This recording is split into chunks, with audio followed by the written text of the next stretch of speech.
हम मधु जी ग्वालियर मंगलाचरण। जो आज मैं मेरे तक किताब तो नहीं है अभी। अच्छा, कौन करेगा आज? मधु जी ने किया था। प्रीति जी आप करो मंगलाचरण।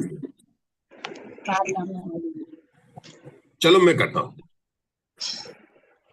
12 अंग गिज्जा बियलिय मलमूड दसणु तिलिया विवेवर चरण भूषा पसिय सुय देव्या सुरम अरहंत भासियतम गणहर देवे गंतियम सम्मम प्रणमामि भक्ति जुतो तुदनान महो वै शीर्षा।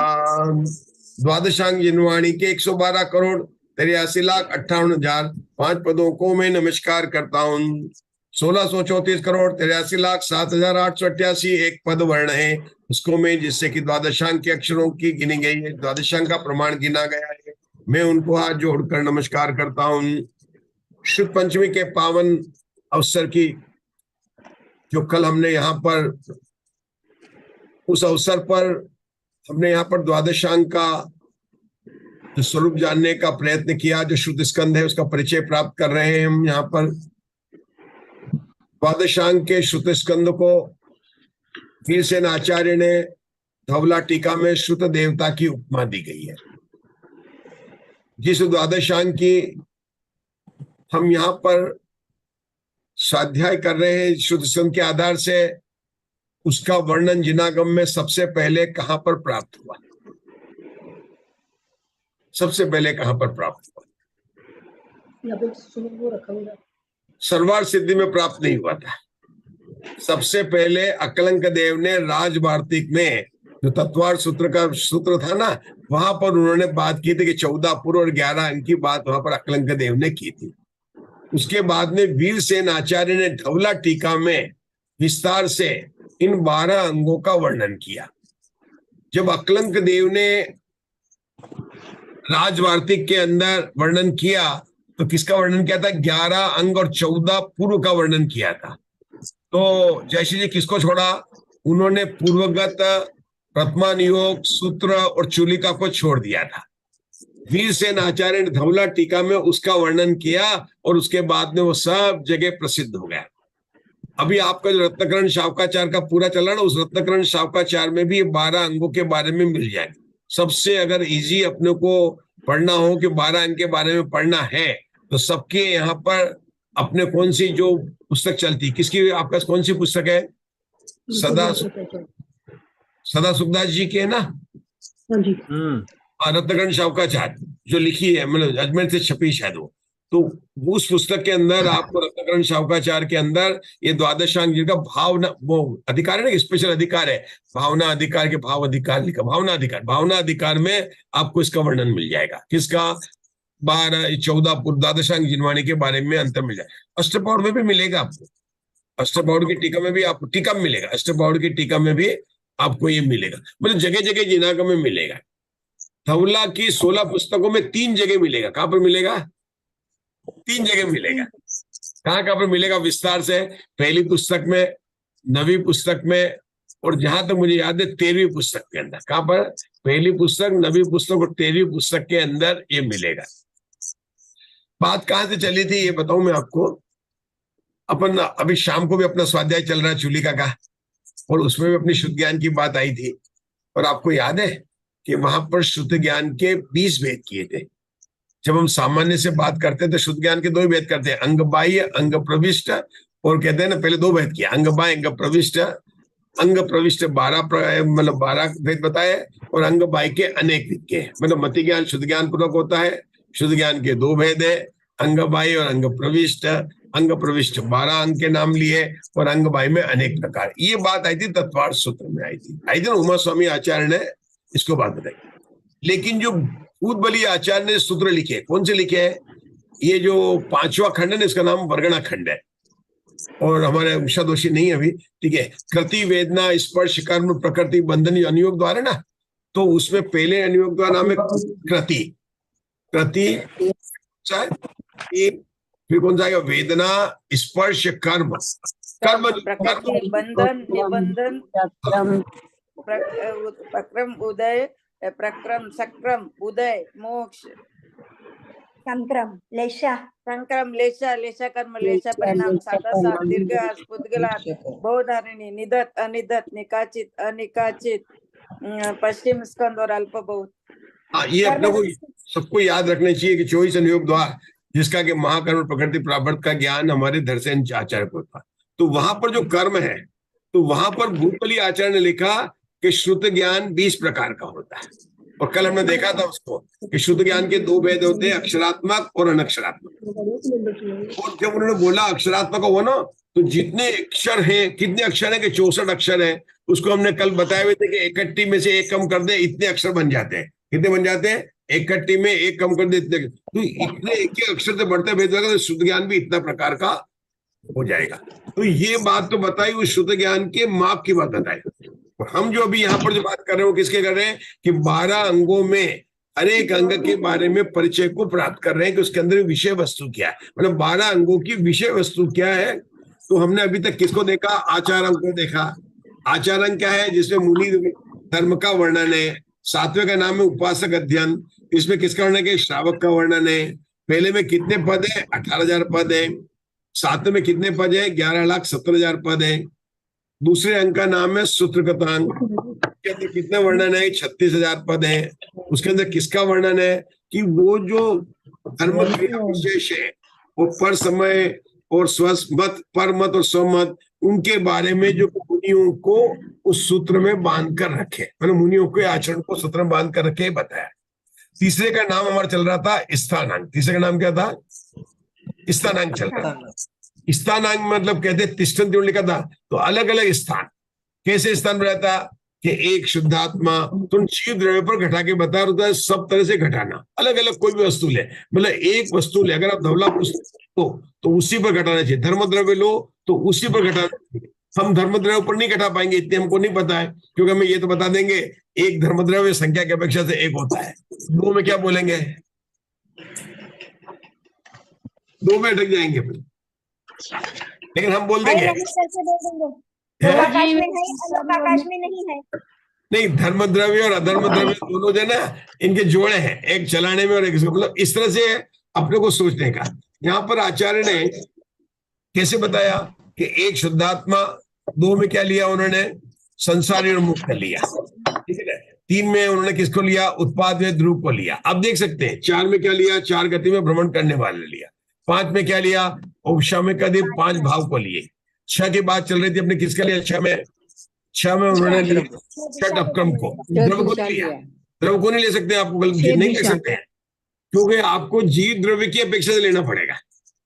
6 दिशा में गमन करता है। 6 दिशा में जो गमन करता है जीव, अच्छा दिशा वाला लिया था। 7 में क्या लिया था? बोलो। 7 में उन्होंने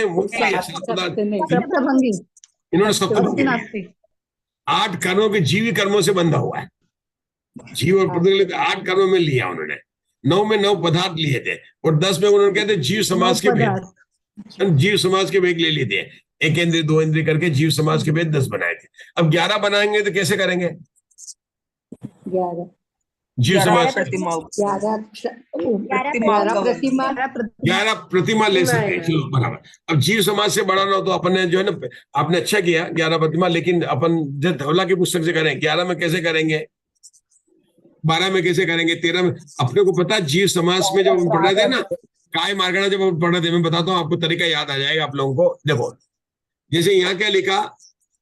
पुनश्च पृथ्वी, अप, अग्नि, वायु, प्रत्येक वनस्पति। साधारण द्विंद्रिय, तीन्द्रिय, चंद्रिय, पंचेंद्रिय भेद के 10 स्थान है। तो 11 में पंचेंद्रिय के संगी और असंगी भेद कर देना, मतलब ये नाम रिपीट कर देना, पंचेंद्रिय संगी और असंगी भेद कर देना, ठीक है ना। फिर क्या कर देना? यहाँ पर आपको करना है 11 करना है। तो कैसे करेंगे 11? कैसे करेंगे? विकलेंद्रिय के 3 भेद करेंगे। हाँ, एक ही विकलेंद्र 3 करें तो वो यहाँ ही विकलेंद्र 3 भेद ही है। यहाँ पर आपको यहाँ तो है ही, अपने को तो जाना है 11 से 12 पर जाना है, 12 पर जाना है।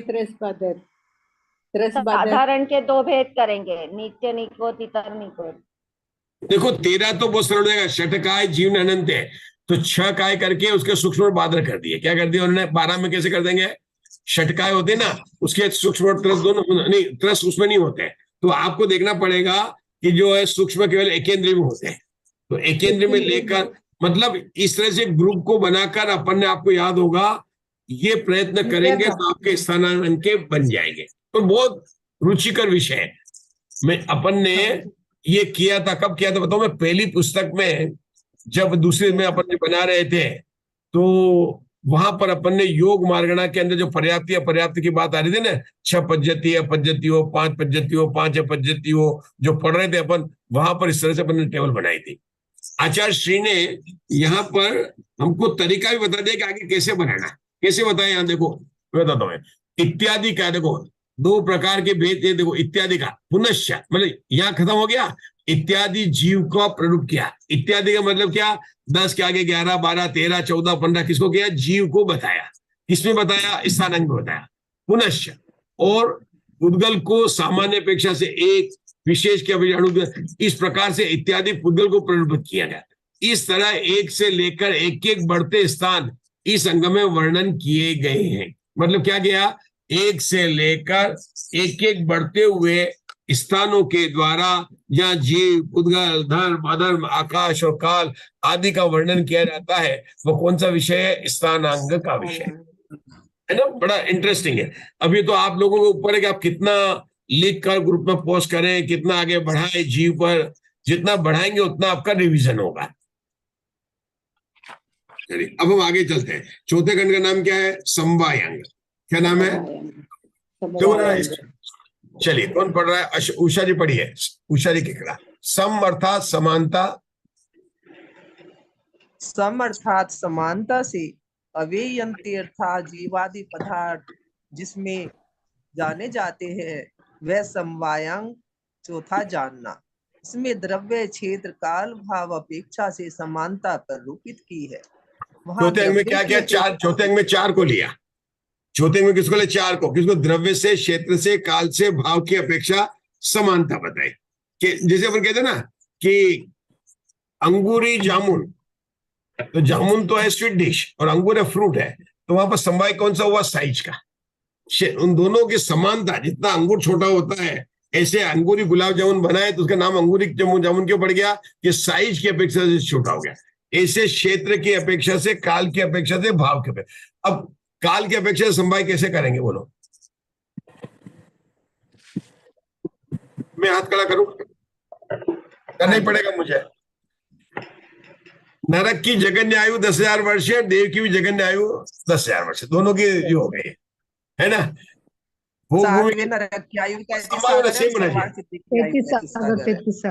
हाँ, जो भी मतलब आपको बना सकते ना, ये हो गया। और बताए काल की अपेक्षा से, उत्सर्पणी काल भी 10 कोड़ा कोटि सागर का, उत्सर्पणी काल भी 10 कोड़ा कोटि सागर का एक काल समवाय हो गया।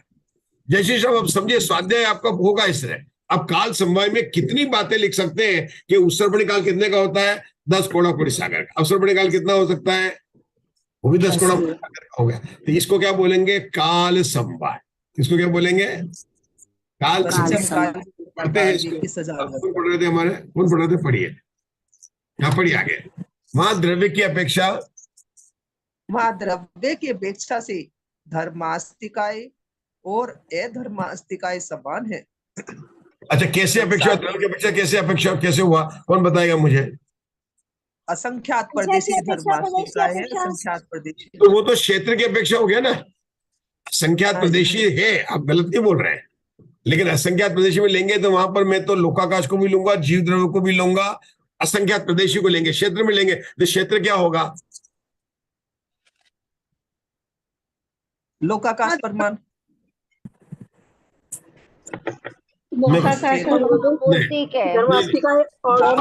दोनों द्रव्य अमूर्ति के, अमूर्ति अमूर्ति। इसको कैसे लगाएंगे मैं बताता हूँ आपको। बताता एक बताओ, इनकी समानता कैसे? कई तरीके से लगाएंगे। ये स्वाध्याय का बहुत आनंद आएगा। आप लोग मेरी तरकीब समझ जाएंगे ना तो समझ में आ जाएंगे। अपने को द्रव्य की अपेक्षा लगाना, क्षेत्र की अपेक्षा लगाना। अब द्रव्य मतलब होता है द्रव्य संख्या की अपेक्षा लगाना है।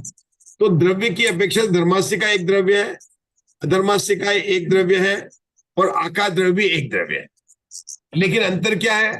आकाश द्रव्य अनंत प्रदेशी द्रव्य है। तो जो द्रव्य असंख्यात प्रदेशी है क्या, उनकी अपेक्षा से इनको समानता अवश्य। हम ये नहीं कह रहे क्षेत्र की अपेक्षा से, दोनों धन क्या है कि अमूर्तिक है, रूपी पदार्थ, इनकी दोनों की एक कैसे हो जाएगी? अगर हम अमूर्तिक लेंगे तो अमूर्तिक में तो आकाश द्रव्य भी एक है और ये भी एक है, तो धर्म द्रव्य प्रथम द्रव्य की समानता किस प्रकार से हो गई है? क्या हो गई है कि ये पूरे लोकाकाश में तेल की तरह से व्याप्त है। एक तो क्या है, ये एक है और तिल की तरह से तेल में व्याप्त है। जैसे कालाणु तिल में तेल की तरह से व्याप्त नहीं है, जीव तेल की तरह तेल से व्याप्त नहीं है, ये मतलब वो व्याप्त नहीं है। मतलब यहाँ लिखा है ना, तो आचार्य ने कोई अर्थ होगा। तो मुझे उषा जी ये लगता है कि तिल की तरह से तेल में दोनों व्याप्त है, इसलिए दोनों एक ही द्रव्य की अपेक्षा, संख्या की अपेक्षा एक है, लेकिन संख्या की अपेक्षा आकाश द्रव्य भी एक है।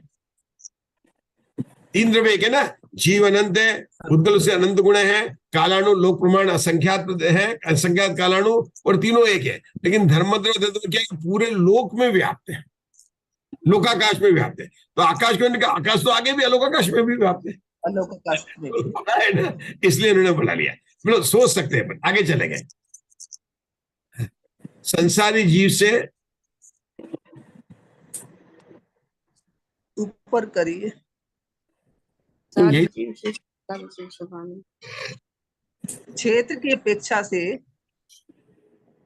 नहीं अभी अच्छा, जीव से संसार जीव समान है, मुक्त जीव से मुक्त जीव समान है। हाँ, क्या किसकी अपेक्षा समानता हुई? मुझे कोई समझा दे, मुझे समझना। आपको पढ़ना नहीं, मैं पढ़ने में नहीं विश्वास रखता, मैं समझता हूँ। तो वो कितना सरल बात लिखा है, संसार जीव की अपेक्षा संसार जीव समान है और मुक्त की अपेक्षा से मुक्त जीव समान है। अब अपन इसको पढ़ के आगे बढ़ जाते हैं, लेकिन कौन मुझे बताएगा इसका अर्थ? कौन है, कौन बनेगा परमागम ऑनर्स का इंटेलिजेंट? बोलो। सिद्ध जीव तो शादी अनंत काल तक रहेंगे, वो समानता है उनमें। नहीं आएगी। अब थोड़ा ज्यादा इंटेलिजेंट का सोचते हैं, बहुत सरल है। सभी संसारी जीव कर्म सहित होते हैं और मुक्त जीव कर्म से रहित होते हैं, ये उनमें समान है। आपको ये देखना पड़ेगा। अब सोचो, आपने पढ़ा उत्तर सही, देखो उत्तर सरल था, लेकिन जब पढ़ा तभी ध्यान में नहीं आया था। ये स्वाध्याय में अपने को ये देखना है कितना सरल उत्तर है। संसारी जीव से संसारी जीव समास है। मंजुला जी, किसी को ऐसा नहीं कि जिसको ज्ञान नहीं हो, लेकिन इसका सही उत्तर क्या है? अपन कठिन उत्तर सोचते हैं। संसारी जीव से, क्योंकि अपने किसमें लगाना? द्रव्य की अपेक्षा से लगाना, हमें द्रव्य की अपेक्षा से लगाना है। हम और भी तरह से लगा सकते हैं, लेकिन हम संसारी जीव से, देखो सभी जीव समास है तो कारण शुद्ध परमात्मा की अपेक्षा से, लेकिन यहां तो कहते हैं संसारी जीव की अपेक्षा से है, मुक्त जीव की अपेक्षा से है। तो एक समानता मुझे आती है, आपको दूसरा आता है, क्या आती है? संसार परिभ्रमण की भी समानता है। संसारी जीवों में एक संसार परिभ्रमण है। हाँ, परिभ्रमण जब करेंगे तो सिद्ध अनंत भगवान संसारी है, लेकिन उनके अभी चतुर्गति भ्रमण जो शपक श्रेणी पर चढ़ रहे हैं, उन सब जीवों का परिभ्रमण नहीं लेंगे, उनका परिभ्रमण छूट चुका है, मतलब चतुर्गति से निवास, इसलिए उसमें थोड़ा दोष आ जाएगा, मतलब अव्याप्ति का दोष आ जाएगा। अपने को ऐसा करना चाहिए, अगर आपने लगा कर्म सहित है तो 14 गुण स्थान तक सभी कर्म है, तो इसमें मुझे न तो अतिव्याप्ति का न अव्याप्ति का कोई दोष नहीं आता। मतलब अपनी बात भी ऐसी, शरीर सहित है, मुक्त जीव शरीर रहित है। अब तो बता ही दिया ना अपन ने, उसी लागे कर्म से तो शरीर रहित तो बराबर है, वही चीज आगे कर्म सहित कहो, क्योंकि कार्बन शरीर भी था ना, शरीर मतलब 5 है ना, उदारिक वैक्रिक आहार तेजस कार्बन शरीराणी, तो उससे अपन ने उसको पता है कर्म सहित हो ना, ठीक है। मतलब ये बात अपने को समझ लिया तो अपन आगे बढ़ते हैं, क्योंकि अपने को समझना था कि किस प्रकार से उन्होंने किया है। चलिए, ये द्रव्य समवाय हो गया, आया द्रव्य समवाय। अब क्षेत्र की अपेक्षा देखिए, क्षेत्र की अपेक्षा से प्रथम नरक के प्रथम पाथड़ी का सीमंतक नामक इंद्रक बिल, 2.5 दीप मनुष्य छेद, प्रथम स्वर्ग के प्रथम पटल का रिजु नामक इंद्रक विमान, सिद्ध शिला और सिद्ध क्षेत्र ये समान है। कितने बढ़े? 5। हाँ बोलो। 45 लाख। हाँ, किसने बोला? बिल्कुल, राजुल जी का उत्तर सही है, 45 लाख वजन के। 45 लाख क्षेत्र की बात कर रहे हैं ना, तो उसका गोला खींचे तो कितना होगा? 45 लाख हो जाएगा। 45 लाख। मतलब टोटल जी ने थोड़ी सी अपने लिए भी सोचने के लिए एक्सरसाइज दे दी। नहीं तो कई बार तो लिख देते हैं समान है और 45 लाख, अन्य जगह मिलता है 45 लाख योजन सीधा लिख देते हैं, लेकिन यहाँ पर आज देखा उन्होंने कि नहीं नहीं, ये स्वाध्याय करने वाले धवला पुस्तक 6 का स्वाध्याय कर रहे हैं तो काफी इंटेलिजेंट हो चुके, तो उन्होंने कहा थोड़ा जो है उन्होंने निकाल दिया। 45 लाख विजन है। कौन कौन से हैं बताओ, कौन कौन से बिना देखे बताओ, बताओ राजुले। इंद्रक विमान का नाम आया था, और कौन सा प्रथम सीमंत कौन सा है तो बोल, प्रथम नरक, एक ऐसे नहीं बोलेंगे, एक जना बोलेंगे, आप एक बोल के नहीं रुक जाएंगे, पूरा बोलेंगे, नहीं तो हाथ खड़ा करेंगे। बोलिए जय श्री राम, बोलो। सौदर का इंद्रक विमान आएगा, नरक का आवाज नहीं आ रही। इंद्रक बिल आएगा, आपकी आवाज नहीं आ रही। क्षेत्र आएगा, मनुष्य आएगा और सिद्ध शिला। मतलब ये तो हो गए। तो कौन कौन से हैं इन्होंने बोला, पहले नरक का पहला बिल, पहले स्वर्ग का पहला विमान, ठीक है ना, पूरा क्या ले लिया उन्होंने, 2.5 दीप, और क्या ले लिया, सिद्ध शिला ले ली पूरी, है ना। ये 45 लाख योजन के। दो लगेंगे, सिद्ध शिला और इसका नाम दिया उन्होंने इंद्रक बिल दिया, पहला इंद्रक बिल, इंद्रक विमान, ऋजु नाम का इंद्रक विमान ऊपर दिया। यहाँ पर नारकियों में बिल नहीं लेंगे, वहां बिल होते हैं या विमान होते हैं। अच्छा इंद्रक बिल है, ये भी इंद्रक विमान ही है, लेकिन उसका नाम है ऋजु और इसका नाम है सीमंतक।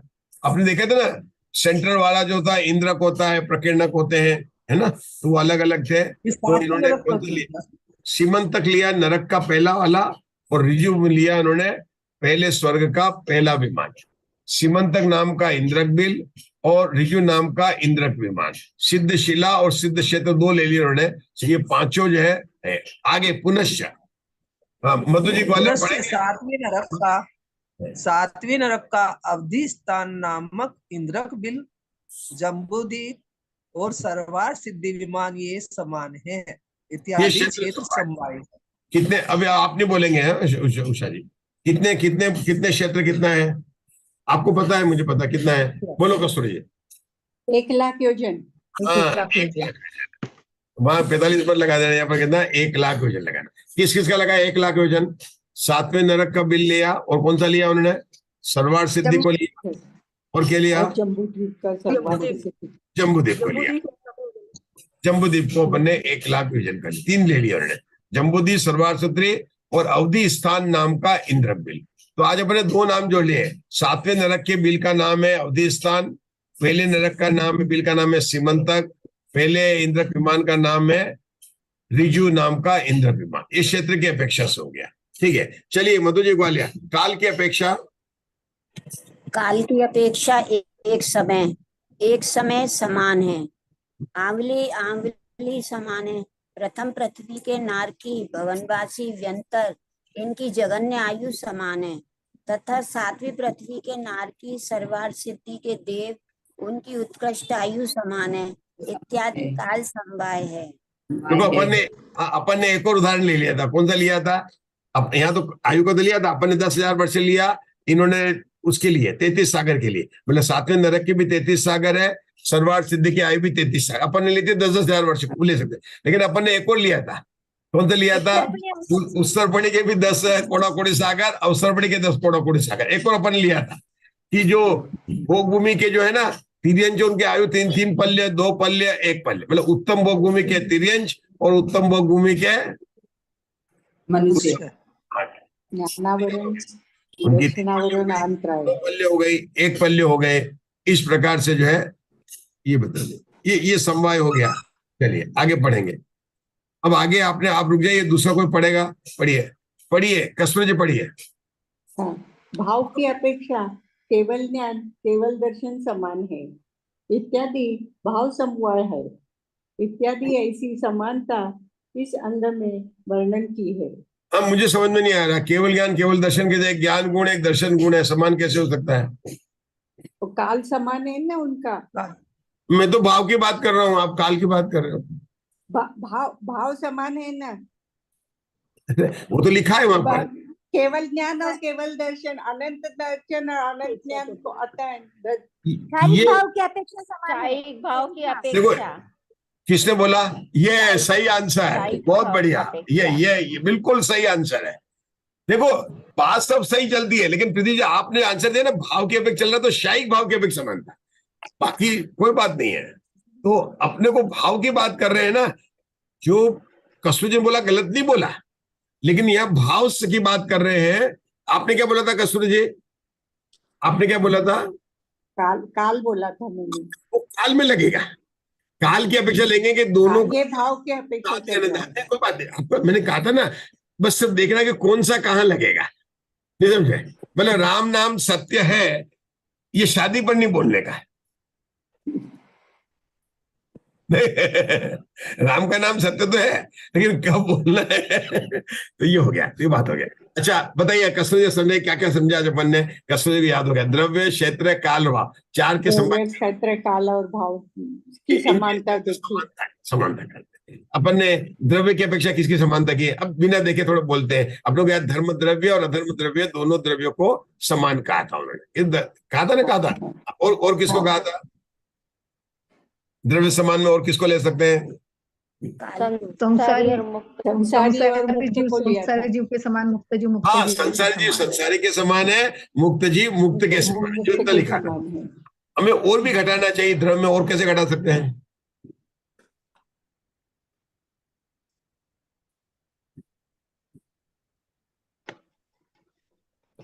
अस्तिका है और धर्मास्तिका है और अधर्मास्तिका है।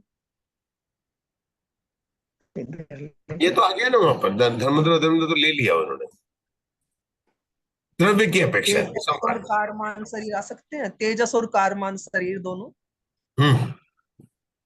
वो तेजस संसारी कार्बन जीव के। लेंगे ना, पुद्गल में ले लेना, क्यों उसमें जीव नहीं है। तेजस कार्बन में संयोग संबंध है, लेकिन उसको जीव के साथ कर लेंगे, कि दोनों का अनादि संबंध है, दोनों का वो कर सकते हैं, उसमें ले सकते हैं। तो अपने को द्रव्य, चलो अब आगे बढ़ते हैं। मतलब आपको सोचना पड़ेगा कि राइट आना चाहिए, क्यों कई बार अपन लिखेंगे ना तो वो नहीं भी आए तो अपने को और सोचना पड़ेगा, सोचने पर आएगा। राजुल जी सोचेंगे, कल बताएंगे। कल आप लोग थोड़ा सोचिए उषा जी, आज आपके स्वाध्याय में शाम को यही सबसे पूछिए, आपको उत्तर ये तो अच्छा पूछ सकते हैं आप। अच्छा, अब द्रव्य के बाद में कौन सा आ गया? क्षेत्र आ गया। क्षेत्र, क्षेत्र में क्या कर रहा था अपन ने? क्षेत्र में तो बहुत सरल था।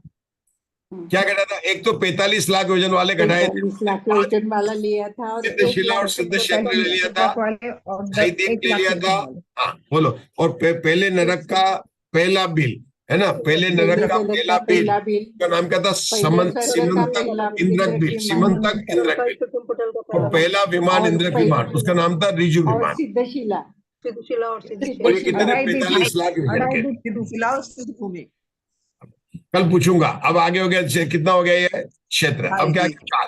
काल का तो सबको याद हो गया, काल सबसे सरल है, क्योंकि प्रथम नरक की, देव की, और दोनों का 10,000 वर्ष है। उत्सर्पण की बात आ गई, 33 सागर की बात आ गई, अपने को भोग भूमि के जीवों की, वनवासी मतलब व्यंतर काल और में नारकियों की आयु है? समान। वनवासी व्यंतर और नारकियों की जगन्य आयु एक समान है। काल 10,000 वर्ष। हाँ, अपन उसको लगाते हैं, नरक और देव दो अलग अलग लगाए तो दोनों देव, ठीक है, लगा सकते हैं। वहां तो भवनत्रिक की और देवगति के जीव हो गए, और नरक की मिनिमम जगन्य आयु 10,000 वर्ष की लग सकती है वहां पर। चलो, और भाव में आज अपन लगाया केवल ज्ञान और केवल दर्शन। साहिक भाव है। भाव और ये भाव की जगह असमान कौन से लेने पड़ेंगे?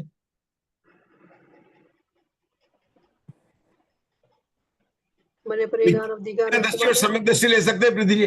भाव की जगह असमान, समान क्या है? असमान लेना है, तो असमान है मिथ्या दृष्टि, उनमें कोई समानता नहीं, उनको मिथ्या दृष्टि और सम्यक भाव की अपेक्षा लगाना है। इसलिए मतलब इस तरह से अपन सोच सकते हैं कि भाव की अपेक्षा से समान और असमान लगा सकते हैं। हम रुकेंगे आज, आगे और पढ़ेंगे, अपना समय हो चुका है, जिनवाणी स्तुति करेंगे। ठीक है, मैं बोलूं जी, कितना टाइम है? हाँ लीजिए लीजिए। माता मेरी जिनवानी प्राणों से भी प्यारी है, तू है मेरी ज्ञान सरिता, हम तेरे पुजारी है। ज्ञानदायी तू माता, ज्ञानदायी तू माता, हमें ज्ञानी बनाती है। कर्मों के बंधन से माता तू ही छुड़ाती है। माता मेरी जिनवानी प्राणों से भी प्यारी है। कोई नहीं दुनिया में, कोई नहीं दुनिया में, तू ही माता हमारी है। चरणों में जगह दो माँ, हम शरण तिहारी है। माता मेरी जिनवानी, प्राणों से भी प्यारी है। तत्वों का ज्ञान माता, तत्वों का ज्ञान माता, हमें तू ही कराती है। कर्मों के बंधन से माता तू ही छुड़ाती है।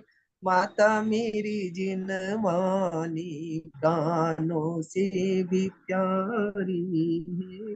जिनवानी के ज्ञान से सूझे लोकानो, सुमनि मस्तके सदा लेत हूँ। 9 बार नमो नमो सिद्धानम नमो आर्यानम नमो वज्रानम नमो शास्त्रानम नमो यंतानम नमो सिद्धानम नमो आर्यानम नमो वज्रानम नमो यंतानम नमो सिद्धानम नमो आर्यानम नमो वज्रानम नमो लोय सक्साम नमो यंतानम नमो सिद्धानम नमो आर्यानम नमो वज्रानम नमो लोय सक्साम नमो यंतानम नमो सिद्धानम नमो आर्यानम नमो वज्रानम नमो लोय सक्साम सिद्धानम नमो आर्यानम नमो वज्रानम नमो लोय सक्साम नमो यंतानम नमो सिद्धानम नमो आर्यानम नमो वज्रानम नमो लोय सक्साम नमो यंतानम नमो सिद्धानम नमो आर्यानम नमो वज्रानम नमो लोय सक्साम नमो यंतानम नमो सिद्धानम नमो आर्यानम नमो वज्रानम नमो लोय सक्साम। संगमयी जिनवानी माता की जय। 3 कम 9 करोड़ मुनिराज की जय। जय जिनेन्द्र सबको। जय जिनेन्द्र, जय जय जिनेन्द्र जिनेन्द्र। सभी का। जय जिनेन्द्र सभी को। जय जिनेन्द्र। उषा जी, नया विषय है थोड़ा, नहीं अच्छा लग रहा है जी। समझ में आ रहा है। हाँ। आप और किस चीज में ले रहे हैं? आपने जय जिनेन्द्र। जय जिनेन्द्र। ठंडी हो गई। हैं?